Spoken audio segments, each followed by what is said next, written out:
Hello, everybody. Good evening. Welcome. Sorry that we've got to go back to this, but needs must. Some of you may well have recognized that music that I was just playing. That was the Rachmaninoff Vocalese. And the reason why I wanted to play it was to introduce you to the singer who was singing it. That was the wonderful, wonderful Italian stroke American soprano Anna Moffo. Now, the Vocalese itself, I know probably you're very familiar with. It was written by Rachmaninoff in 1912. It's the last of a group of romances that he wrote. It's the final one, written in 1912, as I said, Opus 34, and it was literally scored originally just for soprano or it said tenor with piano accompaniment. And of course, mostly it's now done by sopranos, but it's also done a huge amount by other instruments. It's arranged for everything from euphonium to violin to bassoon, you name it. Everybody's had a go at playing this extraordinary piece. But this is as good as it gets, I think, this particular version. It's widely available. In fact, there are several versions on YouTube by Anna Moffo. They're all good. But what's interesting about them is that they're all incredibly slow, much slower than most people do it. And that's for one very simple reason, is that Anna Moffo can do it.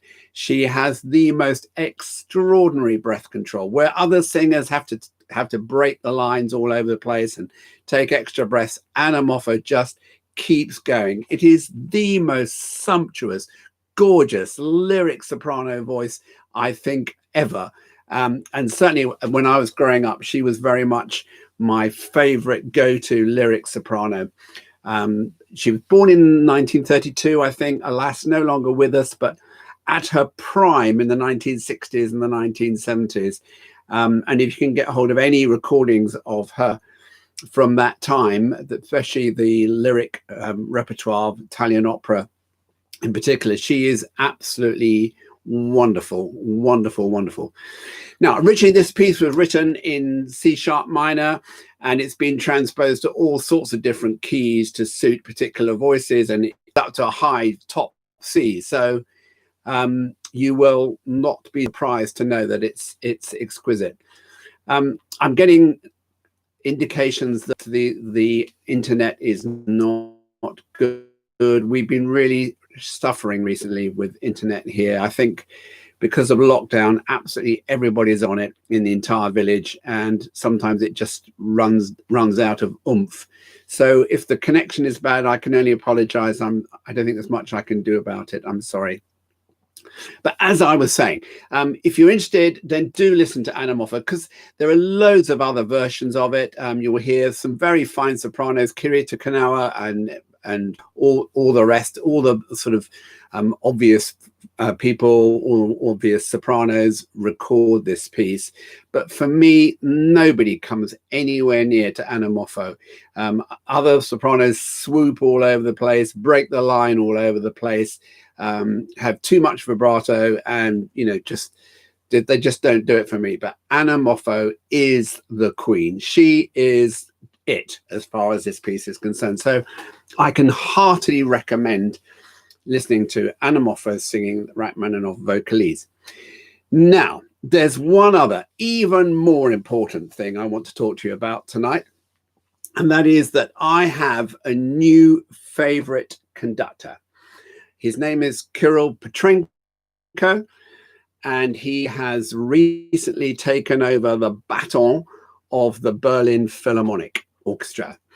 As you know, for many years, decades even, Sir Simon Rattle was the conductor of the Berlin Phil, and I adore Simon Rattle. I think he's absolutely wonderful. He's one of the most refined and most aesthetic conductors to watch of any I can think of.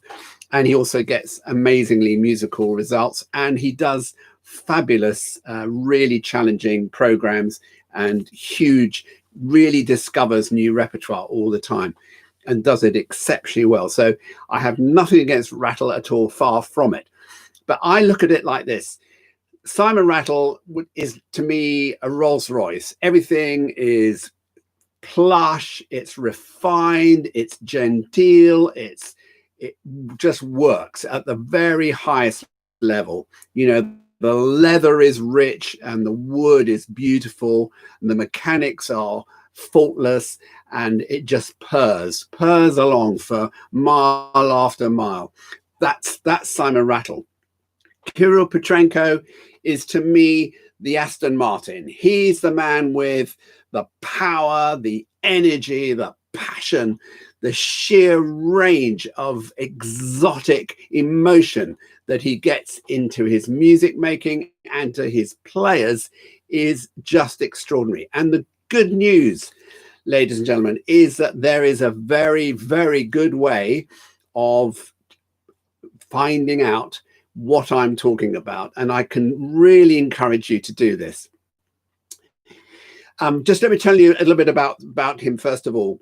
Petrenko was born in Siberia, of all places, so he grew up in quite a sort of very cold and rather desolate part of Siberia, known for munitions factories and not much else. But he had the good fortune to move to Vienna when he was 17. His father was an orchestral player and he moved to Vienna to play in the orchestra.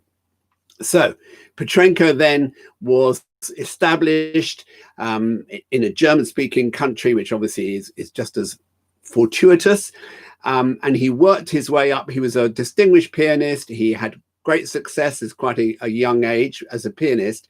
But what he did, like so many conductors, particularly the old school, he started working in opera and in opera houses, mostly as a repetitor, as a pianist and an accompanist, and he worked his way up through a whole variety of different opera companies.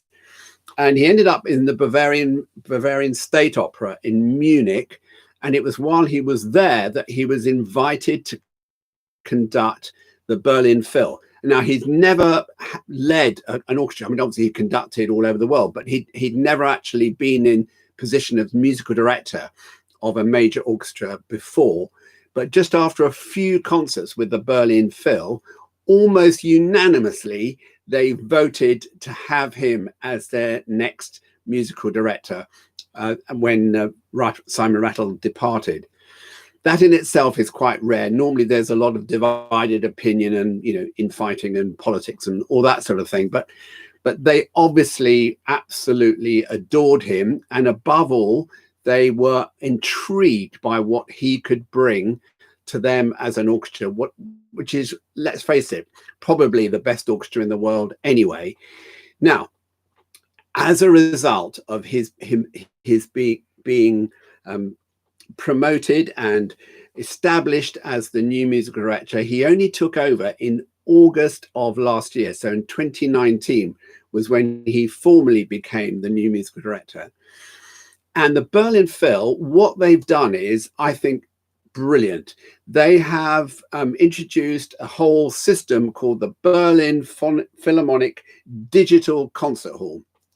And you can just type it in and you'll come onto this amazing, beautiful website. I mean, it's the best organized, it's the most aesthetic, it's the most professional you will ever come across.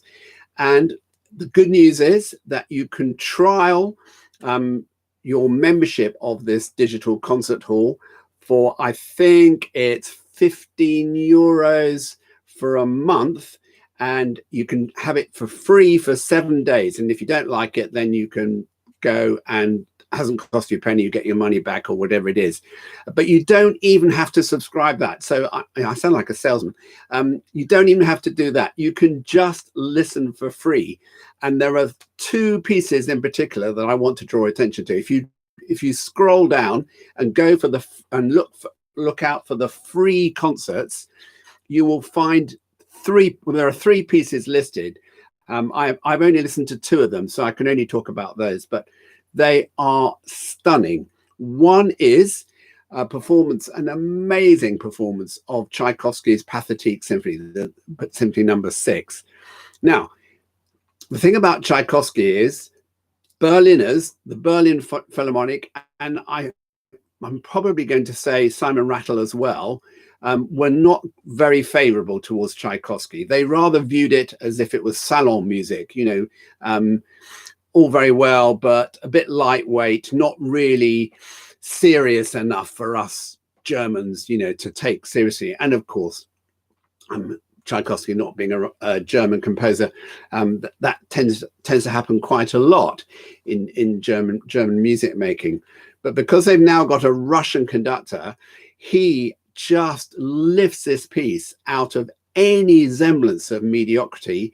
And not that it was ever mediocre, but you understand, he just lifts it to a plane that I could not imagine. I can't beseech you enough to have a listen to Petrenko conducting the Tchaikovsky Pathetique Symphony. It is just scintillating. It's the most fantastic playing I've heard for a long, long time. He makes the symphony sound so emotional, so extraordinarily rich and passionate and full of the most wondrous sounds and ideas and conflicts and everything you could possibly wish for to take you out of yourselves. And what I love about Petrenko's conducting is that you see everything in his face. Obviously, because you get a chance to watch him, you get this amazing feeling for every single note that he's thinking and expressing in his face and his arms and his gestures.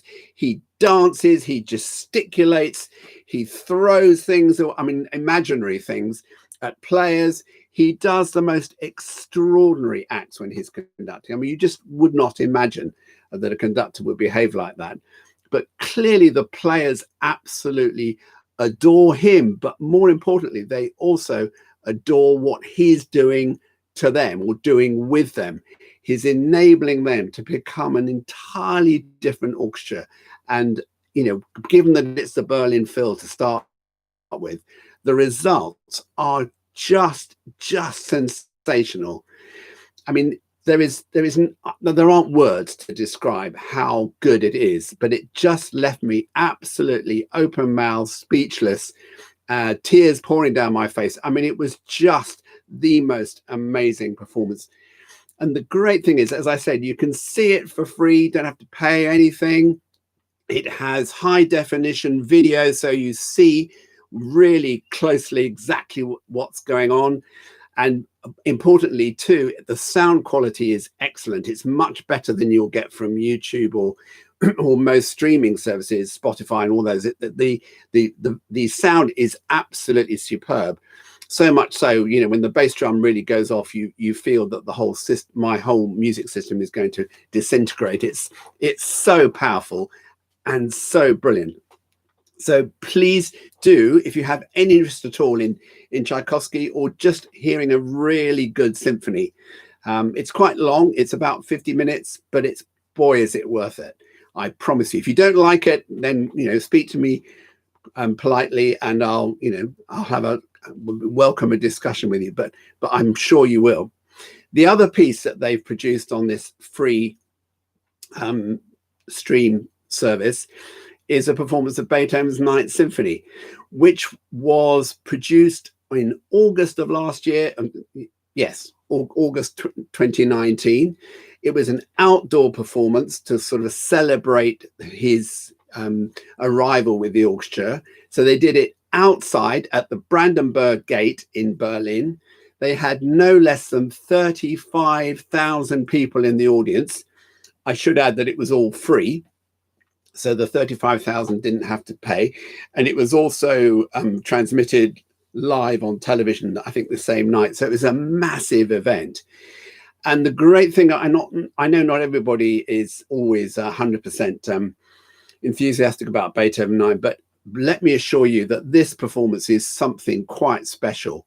Again, the conductor is absolutely out of this world. The things he manages to do, the clarity with which you come away thinking, that's what Beethoven was getting at. That's what Beethoven was trying to achieve. All of those things become so crystal clear when you hear Petrenko conducting Beethoven 9. Needless to say, there is a fantastic choir in the finale, the Radiofunk Choir of Berlin. And of course, they're singing from memory. Yes, yes, yes.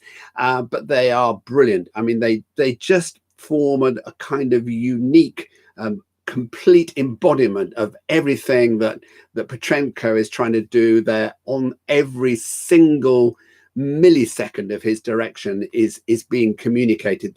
It's like everybody has come together as one instrument: the orchestra, the conductor, the soloist, and the chorus as well. It is just fabulous. It's quite quick, it's quite swift. So it's over, I think, within the hour. So it's not one of these long drawn out performances. It has everything you could possibly wish for. And in terms of how to do the choral part, it is exemplary. I mean, you can hear every single detail with immense clarity. And of course, because they're German, the language is fantastic, and the sound and the intonation and the ensemble is faultless. I have not heard a better performance of Beethoven's Ninth Symphony than you get from Petrenko and the Berlin Phil. I know you probably think I'm being paid to say all this, and you know, the Berlin Phil have employed me as a salesperson. It's certainly not true.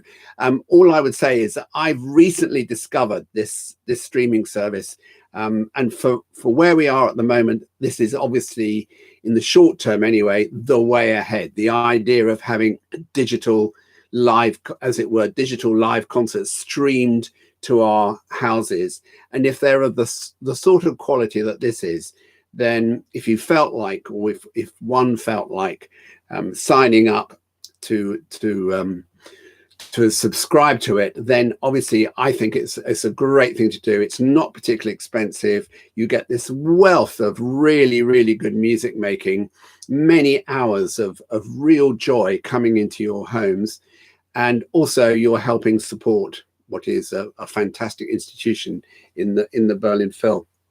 So I know British orchestras are doing similar things. The LSO have a similar kind of thing going on here, and I'm sure the other orchestras do as well.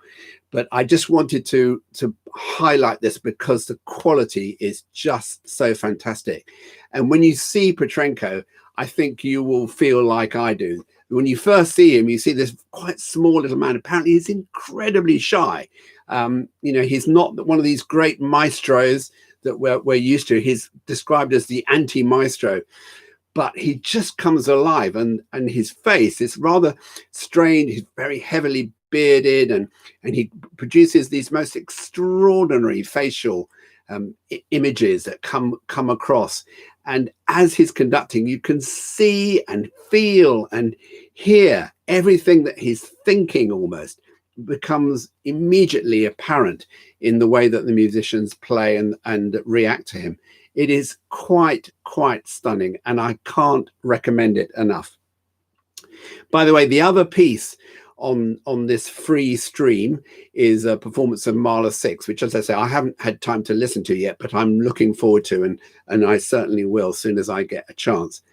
At the end of it, there's also an interview, or interviews, I should say, with the players, where they're talking about, some of them speak in German with English subtitles, and some speak in English with German subtitles, but it's all very clear. You can hear exactly what they're saying.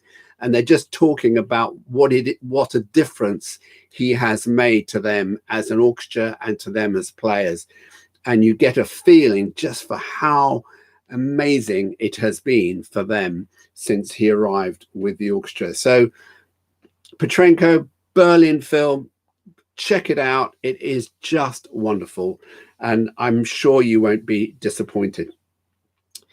So we started with Rachmaninoff, then I drifted on to Tchaikovsky and Beethoven's Ninth Symphony. To finish with tonight, I just wanted to draw your attention to another piece which is completely different from anything I've talked about so far. Many of you might be familiar with this, but if not, I can heartily recommend it. It's a piece by Couperin, Francois Couperin, the 18th century French composer, and it's a piece called Les Barricades Mystérieuses. which is a piece written for harpsichord in 1717 and has an extraordinary background, really, and a life of its own. First thing to say about it is it's quite unusual in that it's written in 4 parts, but they all interlock and intermingle, and it's like a very complex or fairly complex mathematical kaleidoscope sort of texture where all the parts are integrating and yet making perfect musical sense. And of course, bearing in mind that it was written for the harpsichord, it's one of the ingenious way that the composer found to make the music sustain, because of course one of the problems of writing for harpsichord is that normally when you play a chord, it dies, it just stops. There's not really enough resonance. There's certainly no legato capability. It is so immediate. It plucks a string and bing, and then it's gone. So to make anything sound continuous, you either got to have lots of spreading of chords, or you've got to do lots of fatha, which is what Bach tended to do. If you wanted to sustain harmonic ideas using the clavichord or the harpsichord, he just wrote loads and loads of notes. Couperin has done the same sort of thing, but in a much more subtle way. And I'll just give you an idea of how it sounds, if you excuse my playing.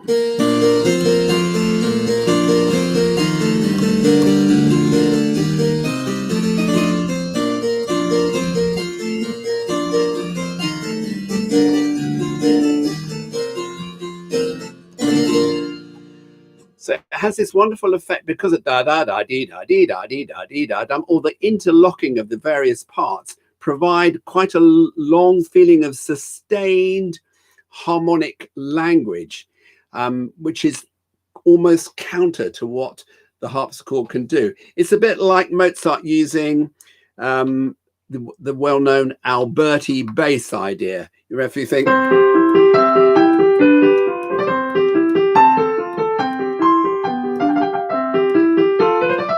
etc., that famous Mozart Alberti bass idea. It wasn't just Mozart who did it.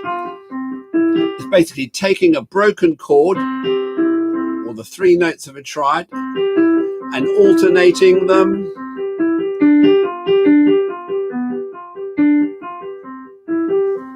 It has the same kind of idea. So it provides a rhythmic impetus, but it also provides a continuous harmonic background to whatever you want to the top. So we've got the same idea here with Couperin, or similar idea, a way of sustaining a texture when the instrument itself is not capable of playing fully sustained sounds. The other thing that's interesting about it is it's written entirely in bass clef, so both hands are quite low. It's all written with 2 bass clefs. There's no treble clef at all. The form of the piece is in a kind of rondo, so the same passage keeps going back, and then there are little episodes which are slightly different, then it comes back to the rondo and so on. So it has quite a complex structure, but makes perfect sense. And it's only about 3.5 minutes long. So I'll play you a bit more of it so you get some idea. The other thing I think is interesting about this piece is, don't tell anybody, but it sounds really impressive, but isn't actually that difficult to play. So if any of you have used to play the piano, and it works beautifully on the piano, by the way, if anybody used to play the piano or still does and wants a piece that they can impress their friends and neighbors with, good tip. This is the one.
So that's the kind of shortened version, but you get the idea. I don't want to bore you with the whole thing, but really strongly recommend, if anybody wants to get their playing fingers going again, have a look at this. You can get a copy very easily straight off the internet for free.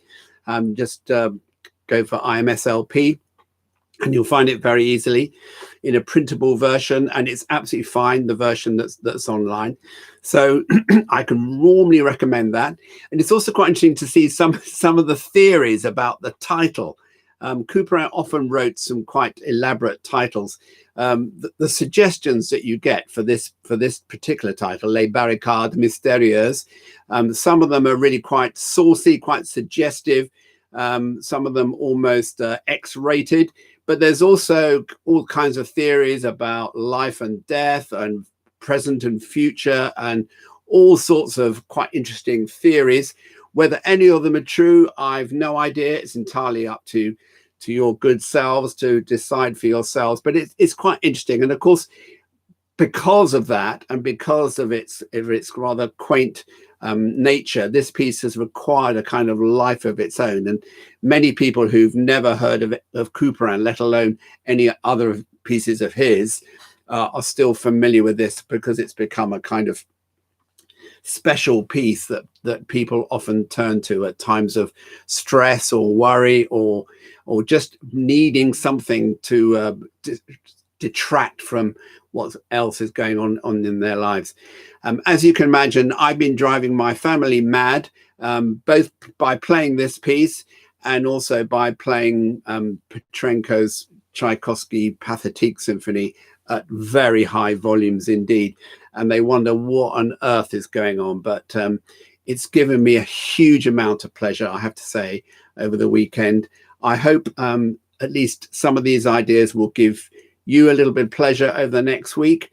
So just to summarize, have a listen to Anna Moffo singing the Rachmaninoff Vocalise. I think I'm right in saying that there are 4 versions on YouTube. One of them is conducted by Leopold Stokowski.